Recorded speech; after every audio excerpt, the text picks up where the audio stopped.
พัฒนาความเสมอภาคหญิงชายติดพันกับการพัฒนาประเทศชาติสวัสดีท่านผู้ชมที่เคารพและรับแขกทุกท่านขอต้อนรับท่านเข้าสู่รายการมียิงลาวท่านผู้ชมมาพบกันในมื้อนี้ก็อยู่ในระยะที่ทั่วภาคทั่วรัฐและทั่วปวงชนลาวทั้งชาติความจัดตั้งผันขยายมติของประชุมใหญ่ผู้แทนทั่วประเทศครั้งที่12ของพรรคประชาชนปฏิวัติลาวอย่างเป็นกระบวนการกว้างขวางไปพร้อมกับสหพันธ์มิงลาวทุกท่านขอความจัดตั้งผันขยายมติของประชุมใหญ่ผู้แทนมิงลาวทั่วประเทศครั้งที่9ด้วยการหันเป็นแผนงานโครงการของตนให้แทนมสอดคล้องกับแต่ละของเขตให้สำเร็จตามแผนที่วางไว้พร้อมเดียวกันนี้ก็อยู่ในระยะของการชมเชยผลสำเร็จของประชุมใหญ่สมาชิกพรรคขององค์คณะพรรคศูนย์กลางสหพันธ์มิงลาวครั้งที่5อย่างมีเนื้อในความหมายท่านผู้ชมลำดับต่อไปจะให้ทานนะครับชมข่าวการเคลื่อนไหวของสหพันธ์มิงลาวเป็นต้นในวันที่10มิถุนายน2026สหพันธ์กรรมบาลศูนย์กลางสหพันธ์มิงลาวจัดกองประชุมสรุปการจัดตั้งปฏิบัติข้อแข่งขัน5เป็นเจ้าประจำปี2025และเปิดกระบวนการแข่งขัน5เป็นเจ้าประจำปี2026ภายใต้การเป็นประธานของท่านนางอาลีวงศ์นอกบุญธรรมกรรมการศูนย์กลางพรรคประธานคณะบริหารงานศูนย์กลางสหพันธ์มิงลาวมีท่านรองประธานคณะบริหารงานศูนย์กลางสหพันธ์มิงลาวผู้ชี้นำวงการจัดตั้งมหาชนมีคณะองค์การกรมศูนย์องค์การคณะกรรมการแห่งชาติเพื่อความก้าวหน้าของแม่หญิงแม่และเด็กสถาบันการเงินจุลภาคที่ทำเงินฝากเพื่อพัฒนาแม่หญิงและครอบครัวมีบรรดาทานคณะบริหารงานสหพันธ์กรรมบาลศูนย์กลางสหพันธ์มิงลาวพร้อมด้วยสมาชิกสหพันธ์กรรมบาล5ฐานเข้าร่วมในกองประชุมทานนางนิอ่อนไซยจักรรองประธานสหพันธ์กรรมบาลศูนย์กลางสหพันธ์มิงลาวขึ้นผ่านบทสรุปการจัดตั้งปฏิบัติข้อแข่งขัน5เป็นเจ้าประจำปี2025และทิศทางแผนการปี2026ซึ่งระยะผ่านมาสหพันธ์กรรมบาลศูนย์กลางสหพันธ์มิงลาวได้เอาใจใส่ศึกษาองค์การการเมืองแนวคิดให้ทันแถวสมาชิกกรรมบาลก็คือพนักงานศูนย์กลางสหพันธ์มิงลาวติดพันกับการค้นคว้าเสื่อมซึมแนวทางนโยบายของพรรครัฐธรรมนูญกฎหมายของรัฐของการจัดตั้งมหาชนอย่างเป็นปกติเอาใจใส่สุขนิ้วสมาชิกสหพันธ์กรรมบาลทุกสหายให้ตั้งหน้าพัฒนาตนเองอย่างรอบด้านการปฏิบัติข้อแข่งขัน5เป็นเจ้าของสมาชิกสหพันธ์กรรมบาลศูนย์กลางสหพันธ์มิงลาวตั้งหน้าฝึกฝนล่อหลอมตนเองในทุกด้านเอาใจใส่ปฏิบัติหน้าที่วีซ่าเฉพาะที่ได้รับมอบหมายด้วยความรับผิดชอบสูงผ่านการประเมินการจัดตั้งปฏิบัติข้อแข่งขัน5เป็นเจ้าของสหพันธ์กรรมบาลศูนย์กลางสหพันธ์มิงลาวประจำปี2025สามารถสรุปตีราคาประเมินได้คือสมาชิกสหพันธ์กรรมบาลทั้งหมด183คนหญิง156คนชาย17คนได้รับการประเมิน171คนหญิง146คนชาย25คนผลการประเมินสมาชิกกรรมบาลแต่ละคนความ85ส่วนห้อยขึ้นไปและบ่ได้ประเมิน12คนหญิง10คนชาย2คนโอกาสที่มีความหมายสำคัญนี้ท่านประธานศูนย์กลางสหพันธ์มิงลาวได้ให้เกียรติโอลมต่อกองประชุมซึ่งท่านได้เน้นให้สมาชิกสหพันธ์กรรมบาลศูนย์กลางสหพันธ์มิงลาวสืบต่อเวียงงานศึกษาอุมมการเมืองแนวคิดให้มีคุณธาตุการเมืองนักแน่นเอาใจใส่ปรับปรุงการจัดตั้งแบบแผนการเคลื่อนไหวขององค์การจัดตั้งสหพันธ์กรรมบาลให้มีความนักแน่นเข้มแข็งในทุกด้านปรับปรุงแบบแผนวิธีนำพาวิธีเฮ็ดเวียงให้แทนหมอตัวจริงติดแทศกำหักฐานมีการสุกยู่ติดตามกวดกาสรุปถอดถอนบทเรียนในแต่ละระยะอย่างภาวะวิสัยเอาใจใส่นำพาจัดตั้งปฏิบัติค้ำขวัญและข้อแข่งขันประเมินการจัดตั้งปฏิบัติข้อแข่งขัน5เป็นเจ้าให้บรรลุตามแผนที่วางไว้ซอกได้ผู้ดีเด่นและเป็นตัวแบบให้สมาชิกสหพันธ์กรรมบาลโดยสมทบกับคณะภาคเพื่อให้ขบวนการติดแทศกำหักฐานมีประสิทธิภาพอย่างแท้จริงตอนบ่ายวันที่10มิถุนายน2026คณะบริหารงานชาวหนุ่มประชาชนปฏิวัติลาวศูนย์กลางสหพันธ์มิงลาวได้จัดพิธีปาฐกถาบรรสั่งตั้งคณะชาวหนุ่มประชาชนปฏิวัติลาวครบรอบ71ปีวันที่14เมษายน1955หาวันที่14เมษายน2026กองประชุมการจัดตั้งปฏิบัติเวียงงานคณะชาวหนุ่มประชาชนปฏิวัติลาวศูนย์กลางสหพันธ์มิงลาวปี2025และพิธีประดับเหรียญชาวหนุ่มตะลุมบอน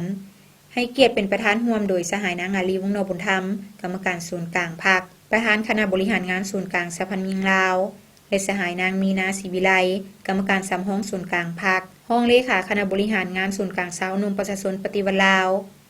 มีคณะประธานศูนย์กลางสหพันธ์มิงลาวอดีตคณะประธาน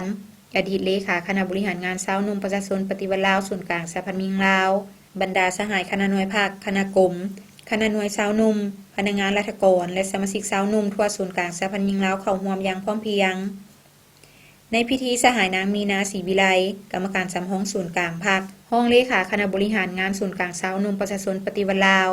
ให้เกียรติปาฐกถาวันสร้างตั้งคณะสาวหนุ่มครบรอบ71ปีวันที่14เมษายน1955หาวันที่14เมษายน2026ซึ่งได้ยงให้เห็นถึงมุมเสื้ออันพิลาญหาญและการเข้าร่วมกระบวนการต่อสู้ต้านการหุกหานของจักรพรรดิต่างดาวอยู่ลาวในแต่ละระยะจึงได้มีการสร้างตั้งสมาคมสาวหนุ่มลาวหักชาติขึ้นบรรดากระทรวงองค์การฝ่ายพลเรือนและท้องถิ่นฮักฐานด้วยคำขวัญที่ว่า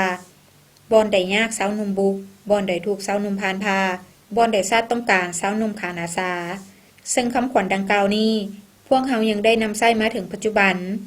สาวหนุ่มจงดำรงบทบาทประจันบานประดิษฐ์สร้างปฏิวัติและวีรชนของชาติลาวจากนั้นสหายนางวิไลวรรณบุพผานุวงศ์เลขาสาวหนุ่มประชาชนปฏิวัติลาวศูนย์กลางสหพันธ์มิงลาวได้เผยแพร่ผลสำเร็จและมติของประชุมใหญ่ผู้แทนสาวหนุ่มทั่วประเทศครั้งที่9และสหายนางนิดบุญมีไซ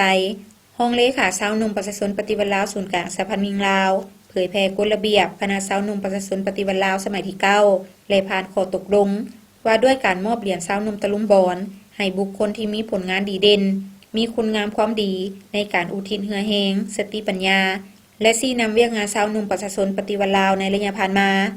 ให้เกียรติมอบโดยสหายนางมีนาศรีวิไลกรรมการสำห้องศูนย์กลางพรรคห้องเลขาคณะบริหารงานศูนย์กลางสาวหนุ่มประชาชนปฏิวัติลาวพร้อมเดียวกันนั้นสหายนางอาลีวงศ์โนบุญธรรมกรรมการศูนย์กลางพรรคประธานคณะบริหารงานศูนย์กลางสหพันธ์มิงลาวได้โอลมในพิธีดังกล่าวซึ่งสหายได้เน้นให้คณะสาวหนุ่มและสมาชิกสาวหนุ่มเอาใจใส่เพิ่มทวีศึกษาองค์การการเมืองแนวคิดในขั้นของตนรับผิดชอบตั้งหน้าฝึกฝนล่อหลอมตนเองให้มีความรู้ความสามารถในด้านวิชาเฉพาะของตนอย่างรอบด้านเอาใจใส่ปรับปรุงวิธีการเฮ็ดเวียกให้เป็นมืออาชีพ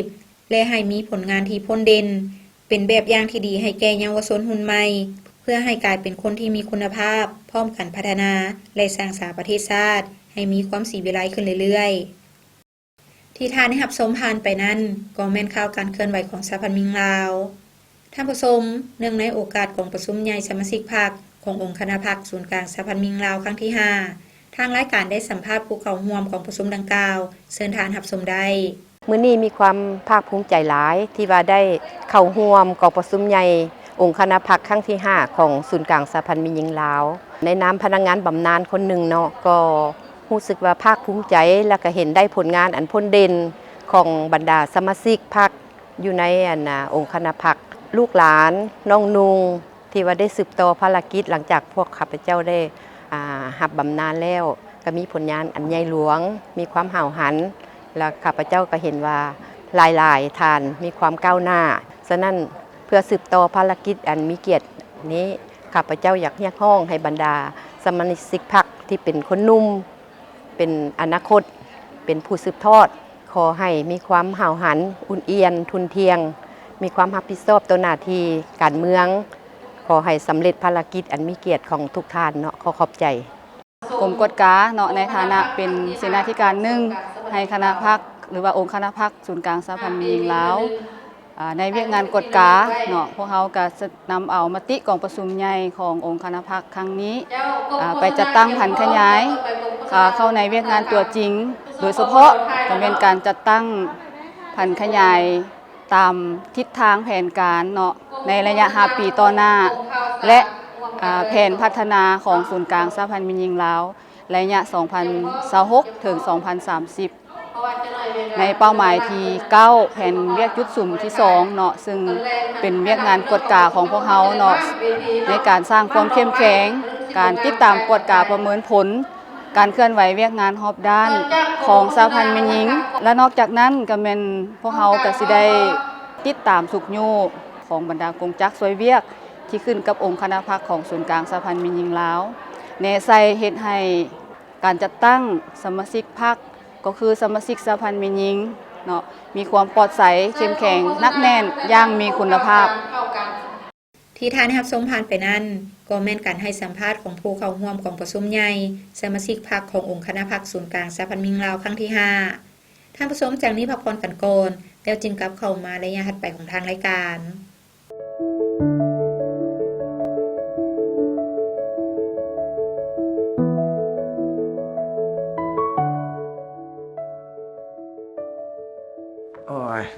อันน้อยไปดื่มต่อบ่ไปนั่งดื่มต่อจากน้อยบ่ เอาไปซะอีก บนเก่าหั่นล่ะบนเก่าเมื่อวานนี้ล่ะ มีผู้สาวเห็นบ่บ่อยากไป บ่เพราะพอดียังบ่อยากกลับนะเพราะว่าเมื่อวานนี้ไปกินเมาแล้วแบบกลับเมืองเฮือนเรามีปากเสียงกับลูกกับเมียหน่อยนึงก็เลยว่า อ่ะ ได้ลงไปซุกเพิ่นล้มเพิ่นก็เจ็บหนิดนึงแหละก็เลยแบบยังบ่อยากกลับรู้สึกผิดนะยังบ่อยากกลับนะ โอ้บ่อยากกลับเฮือนแล้วอยากไปดื่มต่อเพื่อให้มันลืมหั่นว่าโอ้บ่เฮ็ดได้น้องเอ้ยแนวนั้นบ่เฮ็ดได้อยากแนะนำน้องแนวนี้ การใช้ความรุนแรงกับครอบครัวกับลูกกับเมียน่ะมันผิดกฎหมายเด้น้องเอ้ยแนะนำน้องนี่นะแต่นี่ต่อไปบ่อยากให้เฮ็ดได้บ่จังซี่น่ะแล้วให้น้องมันกลับเมื่อก่อนสาว่าน่ะเรื่องดื่มมันให้หยุดซะก่อนบ่ฟ้าวกลับไปทำความเข้าใจไปปรับความเข้าใจไปขอโทษกับลูกกับเมียที่ว่าได้เฮ็ดไปแล้วนะกลับไปแล้วไปเว้ากับเรา แต่นี่ต่อไปข่อยจะบ่เฮ็ดให้เจ้าเป็นนั้นอีกเพื่อให้ครอบครัวเฮามีความสุขเจริญรุ่งเรืองให้เป็นครอบครัวที่อบอุ่นที่ว่านำพาครอบครัวกับลูกกับเมียนี่ไปในทางที่ดีแต่ว่าบ่ให้เฮ็ดนะได้บ่อ้ายเว้านี่ได้บ่หยุดก่อนมื้อนี้บ่ดื่ม เด้อเดี๋ยวขอบใจได้นะซั่นเนาะก็เลิกเวลาสิกลับเฮือนแล้วซั่นนะ กลับไปซะน้องกลับไปซะ เด้อโอเคขอบใจได้เด้อ โอ้เอากลับ กลับ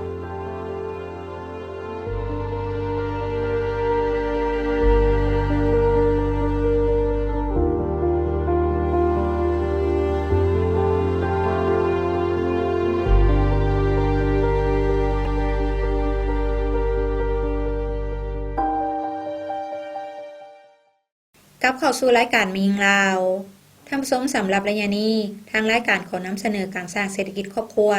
แต่ว่าจะแม่นการผลิตหยังหรืออยู่ไสนั้นเชิญทานรับชมได้ย้อนความมักฮักในสีไม้ลายมืออันงดงามอันเป็นเอกลักษณ์เฉพาะของผ้าไหมลาวและเป็นส่วนหนึ่งในการส่งเสริมให้ประชาชนบรรดาเผ่าที่อาศัยอยู่ในท้องถิ่นโดยเฉพาะน้องแม่หญิงให้เขาเจ้ามีเวียกเฮ็ดงานทำสร้างรายรับเข้าสู่ครอบครัวทั้งเป็นการสืบสานศิลปะหัตถกรรมและวัฒนธรรมอันดีงามของชาติให้ยืนยงคงอยู่กับคนลาวเฮาไว้ดังนั้นครอบครัวทานทองพันธุ์และนางเรียนพรหมมีไซอยู่บ้านผางแห่งเมืองนาไซทองนครหลวงเวียงจันทน์จึงได้ลงทุนเฮ็ดธุรกิจตำหูกโดยยึดถือเอาการออกแบบลวดลายเป็นเอกลักษณ์เฉพาะของตนมีความปราณีตเฮ็ดด้วยไหมที่มีคุณภาพและราคาสมเหตุสมผลแต่กกแต่เข้ามันนอลูกมาแต่นวันเกิดวันเกิดเมืองนอนกับแมนอยู่สำเหนือพ่อแม่ได้พากันยกย้ายมาเนาะมาแล้วก็มาซื้อดินอยู่ที่แหละบ้านพังแห้งพากันมาลงทุนเฮ็ดฮูกแบบว่าอยู่สำเหนือมามีแต่เฮ็ดให้เฮ็ดนาแล้วก็เฮ็ดฮูกเนาะทำอิฐหั่นแล้วก็แม่น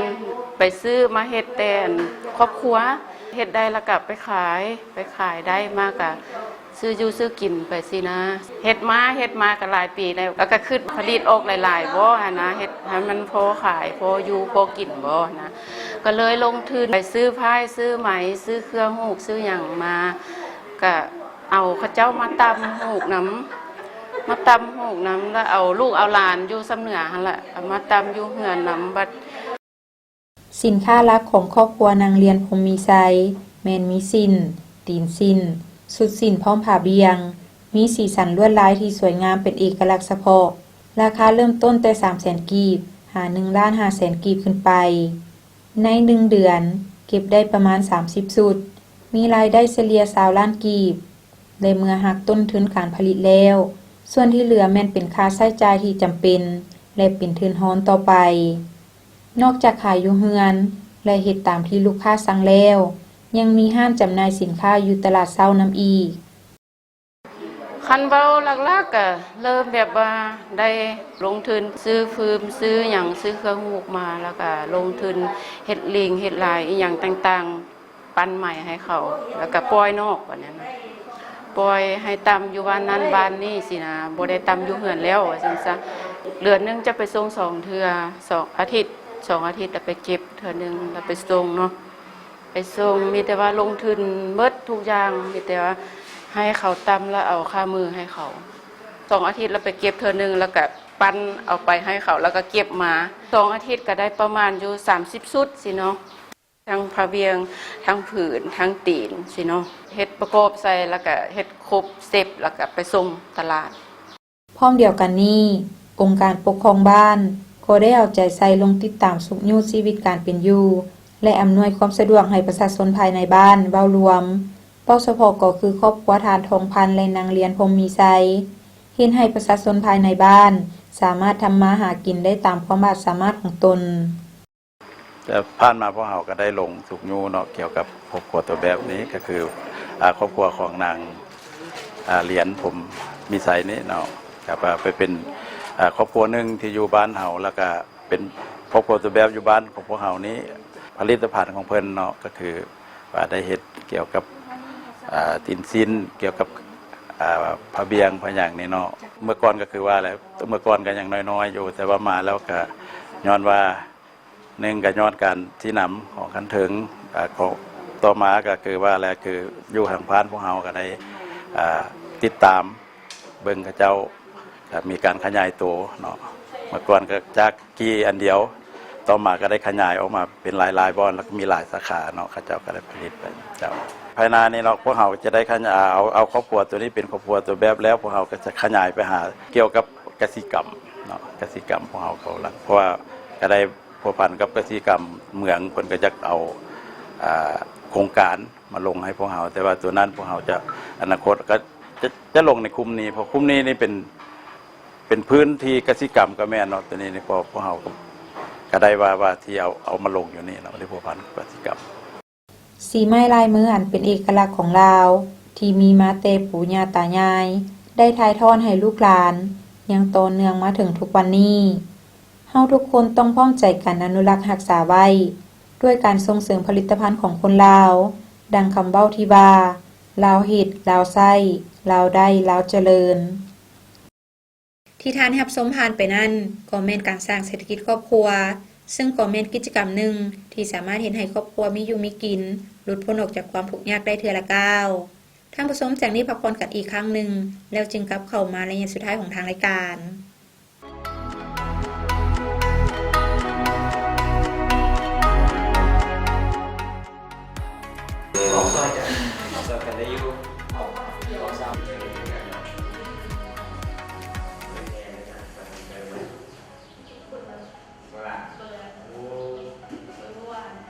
มันได้ชุดเกิดคนละเหมือนมาคาแท้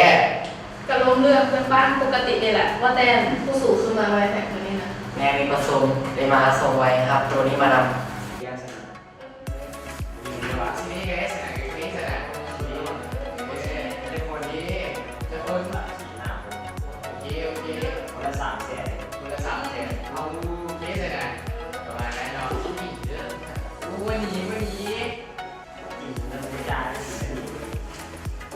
อ้าววันไหนสร้างน้ำวันไหนดับตับเป็นที่แห้ง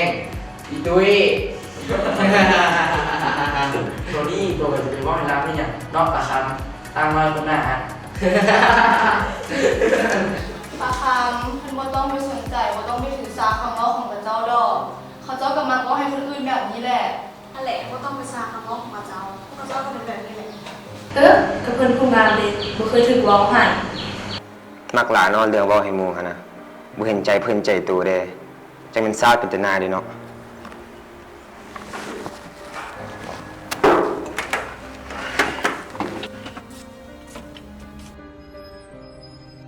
เอาแทนคุณคืออย่างออกมานอกซะจนในเขาเฮียอะไรนี่ขอหายใจจักบาทก่อนอยู่ในห้องอึดอัดโพดพวกเท่านี้หันแทนที่สิพากันตั้งใจเรียนแล้วว่าซ่องแนวใหม่เว้าให้หมู่ได้ทุกมื้อเอาอีหลอเพราะอันนี้จะแม่นมักว่าให้คนอื่นเนาะบ่เคยคิดแน่ว่าคนอื่นเขาจะรู้สึกจังได๋เบื่อดิปานใดสิคิดได้เนาะคนแบบนี้เขาก็ว่าเป็นเรื่องตลกหั่นแหละเอ้ยการเฮงติกละว่าถือเขาเยอะเย้ยถ้าแขกตลอดกันนะเบื่อไปเข้าห้องไปไปแทนคุณ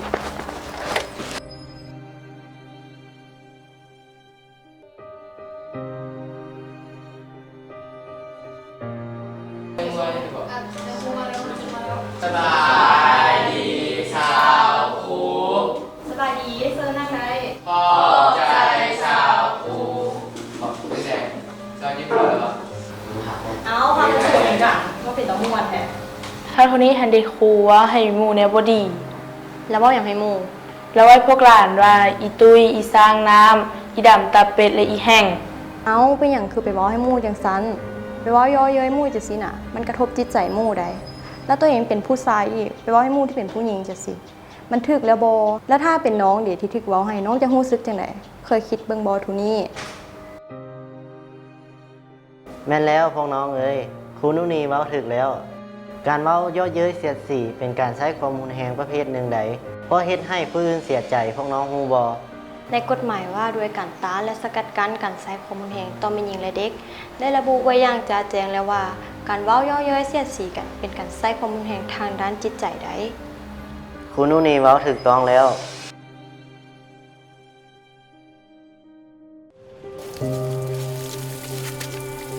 บุญรักษาหลานเอาฝุ่นมาใส่นี่ไว้เอาปลาค้างกลับมาแล้วเหรอลูกเอาฝุ่นมาใส่นี่ โดยกลับมาแล้วแม่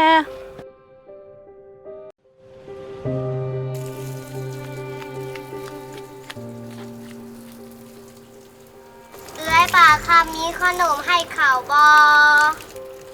ลูกเป็นอย่างคือเฮ็ดสีหน้าอมคือแท้ลูกเฮียนหลายว่าหรือว่ามีสิ่งบ่ได้บ่มีอย่างแม่ บ่เป็นอย่างคือสีหน้าอมถูกแท้ซะนะ กับหมูยูเฮียนให้เดเว้าให้ลูกว่าลูกเป็นอีหมูตุ้ยสร้างน้ำ เอ้าก็ตุ้ยแหละเนาะแนวลูกกินหลายยามใดก็ย่านแต่น้องญาติกินอยู่เบิ่งน้องแม่บ่เห็นสิตุ้ยคือลูก แม่เอ้ยแทนที่จะให้กำลังใจลูกยังมาซ้ำเติมลูกอีกว่าลูกผิดหวังในตัวแม่น่ะ และป่าคำค่ะตัวแม่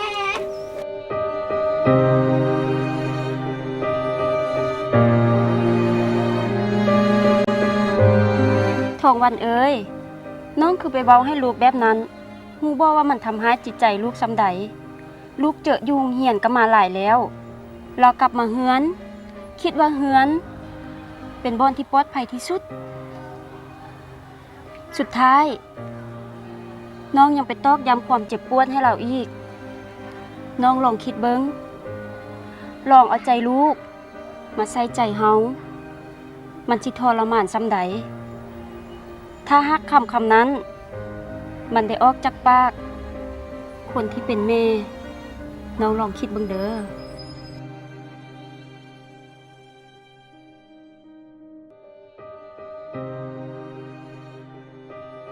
ปะคำเอ้ยแม่ขอโทษเด้อที่แม่เว้ากระทบจิตใจลูกโดยบ่ได้ตั้งใจที่แม่เว้าก็ย้อนแม่หวังดีเป็นห่วงสุขภาพของลูกสำหรับคำเว้าของหมู่ลูกบ่ต้องเก็บมาใส่ใจเด้อลูกเป็นคนที่น่ารักที่สุดสำหรับแม่และน้องและลูกก็เป็นที่รักของทุกๆคนลูกเป็นคนดีตั้งใจเรียนเป็นลูกที่ดีของพ่อแม่และเป็นลูกศิษย์ที่ดีของครูอาจารย์ซ้ำนี้ก็ดีที่สุดแล้วลูกเอ้ยโดยขอบใจแม่ที่คอยให้กำลังใจลูกเด้อบางทีลูกเองก็รู้สึกน้อยใจในตัวเองคือกันแต่พอนึกเห็นหมู่ที่คอยให้กำลังใจและครอบครัวมันก็เป็นสิ่งที่ช่วยให้ลูกสู้กับทุกปัญหาได้ขอบใจเด้อแม่โอ้ยแม่ขอโทษเด้อลูกเด้อ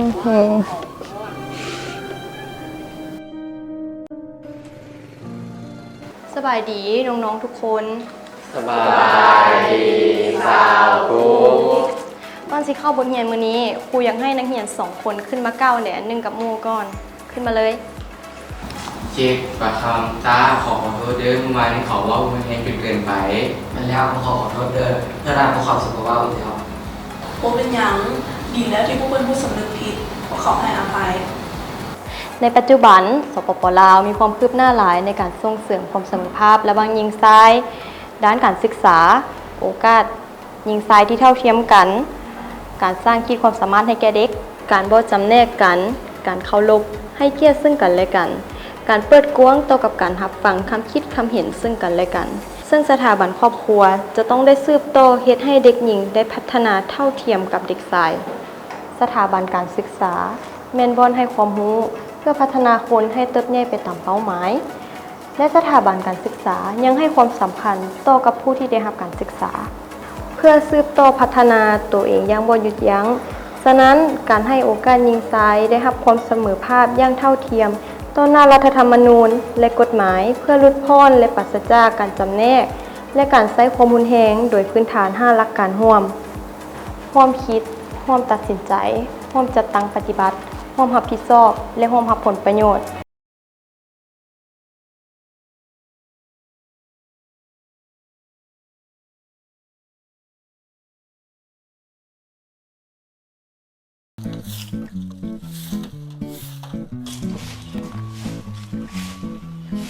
สบายดีพ่อตู้ โอ้สบายดีเป็นอะไรร้านไปโรงเรียนได้เรียนหยังได้แล้วมื้อนี้ มื้อนี้หลานได้เรียนวิชาโลกอ้อมตัวสาวครูเว้าเรื่องหาปอสู่ฟังพ่อตู้ฮู้บ่หาปอมีหยังแด ก็ฮู้แท้ละเนาะหาปอละละ คันฮู้ก็เว้าให้หลานฟังเบิ่งดูว่ามีปอหยังแด ก็มีป.1 ฮอดป.5 ที่หลานเรียนหั่นตะว่าสิว่าหยังหาปอพอตู้แห่งฮู้ฮอดป.ที่6พุ่น ปอหยังอีกปอที่6หั่น ป.ที่6ปอแม่ตู้จมปกมื้อเช้าหั่นเด้ พ่อตู้เอ๋ยมันโมเมนต์ที่พ่อตู้เอามาหันนาสาวครูว่า5ปอมีปอที่1แม่นปอปิดฝาพัฒนาที่เก็บน้ำในเฮือนบ่ให้มียุงลายเข้าไปไข่ใส่ปอที่2แม่นปอเปลี่ยนน้ำและพัดถูพัฒนาเส้นเต้าดอกไม้น้ำห้องตีนตู้ฐานห้องจอกน้ำปอที่3แม่นปอปล่อยป่าหางนกยุงเพื่อไปกินนอนน้ำปอที่4แม่นปอปรับปรุงบ่ให้น้ำค้างขังกระโปะกระป๋องอย่างตีรถเก่าปอที่5แม่นปอปฏิบัติเป็นประจำทุกๆอาทิตย์ โอ้แม่นหวะพอตู้บ่ฮู้เด้ กลับเข้าสู่ระยะสุดท้ายของทางรายการท่านผู้ชมสำหรับระยะสุดท้ายนี้ถ้าหากท่านผู้ชมท่านใดอยากมีคำคิดคำเห็นหรือขอตำหนิติชมรายการท่านก็สามารถโทรศัพท์เข้ามาได้ตามเบอร์ที่ขึ้นอยู่ในหน้าจอขณะนี้และนอกจากนี้ท่านผู้ชมยังสามารถเบิ่งรายการมิงลาวคืนหลังได้ทาง YouTube โดยพิมพ์คำว่ารายการมิงลาวหรือว่าจะเข้าไปที่เว็บไซต์ก็ได้เช่นเดียวกันที่ www.lawwomenunion.org.la ท่านผู้ชมอย่าเสพติดเป็นอันตรายต่อสุขภาพและอนาคตของคนหุ่นนุ่มที่เป็นหุ้นสืบทอดที่เป็นกำลังแห่งสำคัญในการปกปักรักษาและสร้างสรรค์พัฒนาประเทศชาติดังนั้นพวกเราทุกคนจงร่วมแรงร่วมใจกันต้านและสกัดกั้นปัญหายาเสพติดให้หมดไปจากสังคมลาวท่านผู้ชมไข้ยุงลายและไข้เลือดออกเป็นพยาธิที่อันตรายมักระบาดในฤดูฝนพยาธินี้ติดต่อกันได้ง่ายและไวโดยมียุงลายเป็นพาหนะนำเชื้อถ้าเป็นป่วยบ่ทันก็มีความเสี่ยงสูงที่จะเสียชีวิตดังนั้นทางรายการขอให้ท่านผู้ชมทุกท่านเฝ้าระวังและสกัดกั้นพยาธิดังกล่าวด้วยการปฏิบัติหลักการ5ปอคือปอที่1ปกปิดภาชนะบรรจุน้ำในเฮือนและนอกเฮือนเพื่อบ่ให้ยุงลายมาไข่ใส่เส้นกระโปะกระป๋องอย่างตีนรถเก่าเลนอื่นปอที่2เปลี่ยนน้ำในภาชนะเป็นต้นเต้าดอกไม้ถ่านห้องตีนตู้ถ่านห้องจอกปอที่3ปล่อยปลาหางนกยุงใส่อ่างเลี้ยงปลาเพื่อให้กินนอนน้ำยุงลายปอที่4ปรับปรุงสภาพแวดล้อมภายในเฮือนและนอกเฮือนเพื่อบ่ให้เป็นบ่อนเพาะพันธุ์ยุงลายและปอที่5ปฏิบัติเป็นประจำทุกๆอาทิตย์ท่านผู้ชมมาฮอดนี้เวลาของทางรายการก็หมดลงแล้วผู้ดำเนินรายการพร้อมด้วยทีมงานรายการมิงลาวขอลาท่านผู้ชมไปก่อนพบกันใหม่ในมื้อหน้าสำหรับมื้อนี้ขอขอบใจสบายดี